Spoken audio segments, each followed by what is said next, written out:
Hello students, welcome back to our channel. My name is Harsh and today I am going to teach you standard 8 subject science and our next topic is reproductive phase of life in humans. किस तरीके से reproductive phase आता है humans के life में.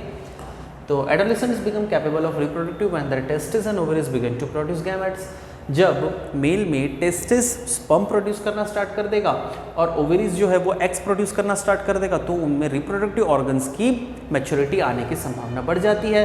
Females जो होता है वो रिप्रोडक्टिव फेज कब से शुरू होता है तो 10 से 12 साल की एज में उनका जो रिप्रोडक्टिव फेज है वो शुरू हो जाता है और 45 टू 50 ईयर्स तक उनका ये फेज चलता है. तब तक वो रिप्रोडक्टिव ऑर्गन्स को नए न्यूबॉर्न बेबी को जन्म देने के लिए सक्षम माने जाते हैं और one ovum mature and is release by one of the ovaries once in about 20 to 30 days. एक ओवेरी में से एक एग निकल के यूटेरस में आता ही है हर 28 से 30 दिन के बाद. 10 से 12 साल की एज से लेकर के 45 ईयर्स तक की एज तक. इस एज के दरमियान the wall of the uterus becomes thick. जो वॉल होते हैं वो थिक मोटे हो जाते हैं जैसे कि हमने पहले देखा था. वॉल मैंने बताया था इसके पहले वाले चैप्टर में. In case it is fertilize and begins to develop this results in pregnancy. जब स्पर्म का उस दरमियान कांटेक्ट हो जाता है तो फीमेल प्रेगनेंसी के शिकार होते हैं. इट मीन्स वो फॉर्मेशन में आता है. The release egg and the thicken lining of the uterus along with its blood vessels are shed off. This cause bleeding in woman which is called menstruations. Menstruation cycles periods आपने देखे होंगे जो female में आते रहते हैं. This causes bleeding in woman जिस वजह से वुमन के उस पोर्शन में से ब्लीडिंग होना स्टार्ट हो जाता है. Menstruations occurs once in about 20 to 30 days. Menstruation हर 28 से 30 दिन के बाद होता है. First menstrual flow begins at puberty and is called menarche. जो फर्स्ट मेंस्ट्रुएशनल फ्लो है वो मेनोरेग कहा जाता है. 45 से 50 साल की उम्र में the menstruation cycle stop. Menstrual cycle जो होता है वो स्टॉप बंद हो जाता है. Stoppage of menstruation is termed menopause. और जो स्टॉपेज बंद हो जाएगा उसको हम कहेंगे मेनोपॉज. इनिशियली मेंस्ट्रुएशनल साइकिल में भी इरेगुलर, मेंस्ट्रुएशन कभी कभी इरेगुलर भी होता है.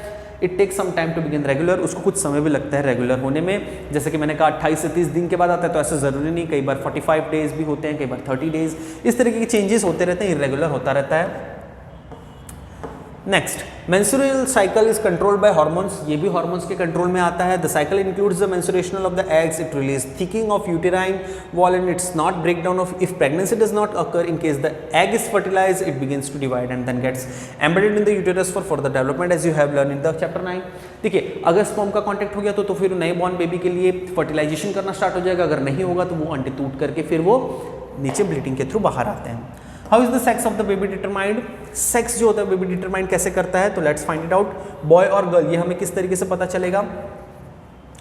Inside the fertilized egg or zygote is the instruction for determining the sex of the baby. This instructions is present in the thread-like structures called chromosomes in the fertilized egg. जो fertilized egg में chromosomes होते हैं इस वजह से हम इसका पता कर सकते हैं. That chromosomes are present inside the nucleus of every cell. Nucleus cell के अंदर हर बार पाया जाएगा. All human beings have 23 pairs of chromosomes. Her human beings के 23 pair of chromosomes होते हैं. 2 chromosomes out of this are the sex chromosomes. इसमें से 2 जो होता है वो सेक्स क्रोमोसोम माना जाता है जिसको कहा जाता है X and Y. X chromosomes and Y chromosomes. Female का जो होता है वो 2 X क्रोमोसोम होता है. फीमेल के अंदर 2 X क्रोमोसोम्स होते हैं और मेल में एक X क्रोमोसोम्स होता है और Y एक क्रोमोसोम्स होता है. देखिए, फीमेल में कौन से 2 तो XX एंड मेल में X and Y. Have only one set of chromosomes. The unfertilized egg always has 1 X chromosomes. एक जो अनफर्टिलाइज एग होता है जिसपे स्पर्म का कांटेक्ट नहीं होता वो भी एक ही होता है. Okay, one kind has X chromosome and the other kind of Y chromosomes. देखिए, इस तरीके के क्रोमोसोम्स का फायदा किस तरीके से होता है देख सकते हैं. देखिए, 2 तरीके के यहाँ पे स्पर्म्स हैं. X एक्सिस, अगर 2 X एक्सिस मिल जाएंगे तो वो गर्ल का फॉर्मेशन हो जाएगा और एक Y और एक X हो जाएगा. Y X मिल जाएंगे तो वो बॉय का फॉर्मेशन हो जाएगा. Y X से बॉय, X X से girl. Now you know that the sex chromosomes of the father determine the sex of an unborn baby. The belief that the mother is responsible for the sex of her baby is completely wrong and to blame her for this is totally unjustified. तो जब भी हम लड़कियों को जो blame किया जाता है कि लड़का हुआ है लड़की हुआ, तो आपने कई स्टेट्स में देखे होंगे इंडिया की कि लड़कियों को ब्लेम किया जाता है कि आपकी वजह से हुआ. तो ऐसा बिल्कुल भी नहीं है. फादर रिस्पॉन्सिबल होता है कि बॉय बर्थ लिया या गर्ल बर्थ हुआ, क्योंकि उनके ही स्पर्म में X या Y जो भी क्रोमोसोम्स बाहर निकलता है वही फिर जाके कांटेक्ट करेगा और फिर बॉय या गर्ल का निश्चय होगा. Hormones other than sex hormones जो होते हैं वो सेक्स हार्मोन से कैसे अलग होते हैं? The hormones secreted by the pituitary simulate testis,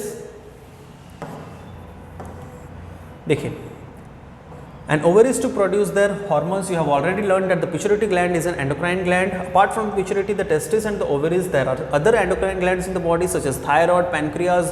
कई भी सारे ग्लैंड्स होते हैं, थायराइड, पैनक्रियाज, हमने देखा था ये सेमेस्टर 1 के चैप्टर्स में कितने ग्लैंड्स होते हैं हमारी बॉडी में. Pituitary gland, thyroid gland, adrenal glands हैं, पैनक्रियाज यहाँ पर बताया गया. Position of the ovary in the female का जो पोजीशन है वो यहाँ पर रहता है उनके बॉडी में, जो मेल का टेस्टिस है वो यहाँ पर पाया जाता है उनके बॉडी में. इस तरीके के पोर्शंस वहाँ पर देखे जाते हैं. Bujo and Paheli had once visited their aunt who has a doctor and remembered that a boy named Kaka and a very big and bulging throat. Their aunt had told them that Kaka was suffering from goiter, a disease of thyroid gland. बहुत ज़्यादा बाहर आ जाता है thyroid gland की, वहाँ पे position खराब हो जाती है जिसको थायराइड ग्लैंड कहा जाता है. Thyroid gland was not producing the hormone thyroxine. Okay. Their aunt also told them that their uncle was suffering from diabetes, जिससे वो डायबिटीज से सफ़र कर रहे हैं उनको पता चल जाता है. Because his pancreas was not producing the hormone insulin. उनका पैनक्रियाज जो होता है वो इंसुलिन हार्मोन को प्रोड्यूस नहीं कर पा रहा है. Bujo and Paheli then asking their aunt about the adrenal glands which are also shown in the chart hung on the wall for their clinic. The aunt told them the adrenal glands secrete hormone which maintain the correct salt balance in the body, blood.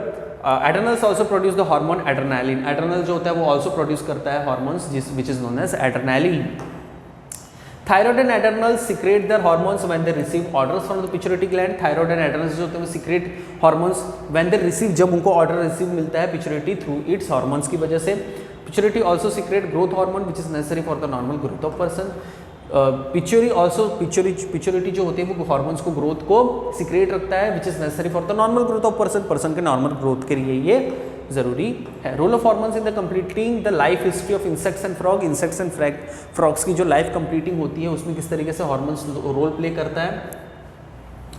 तो यहाँ पर आप देख सकते हैं silk का आपने example देखा था, कैटरपिलर का आपने एग्जाम्पल देखा था. Silk moth and the frog. The caterpillar has to pass through various stages. Caterpillar को बहुत सारे स्टेजेस से गुजरने पड़ेंगे जिनका उनका हार्मोन्स की मदद करता रहता है और कोई भी नहीं. This changes from larva to adult. Larva से जब एडल्ट में होता है तो उसको मेटामॉर्फोसिस कहा जाता है. हमने पहले पढ़ा था. Metamorphosis in insects controlled by insect hormones. वो इंसेक्ट हार्मोन्स कंट्रोल करते हैं.